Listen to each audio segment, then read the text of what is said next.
Ako si Milagros, tamad pero may pangarap sa buhay.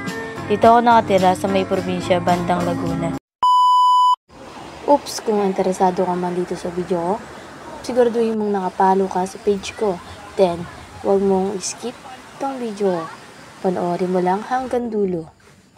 So yun na nga guys, sinakit ako mag-nature ng kaibigan ko kasama yung mama nila. Then, parang dito sa part ito, wala nang magawa kasi umalis yung mga ibang kaibigan. And nagpa-sound trip na lang ako habang tignan ko yung kagandahan ng ilog dito sa Tres. Ganda talaga dyan. Kung tawagin po dyan is Puting Bato.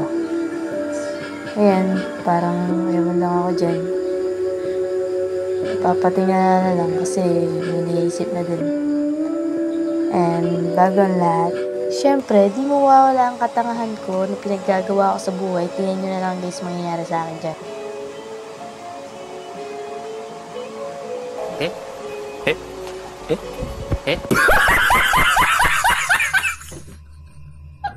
Mukhang okay pa naman ako dyan.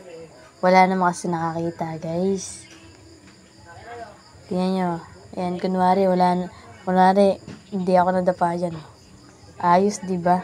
At syempre, di mawawala yung parang nag-hiking tayo para lang makapunta dun sa magandang ilog na pupuntahan.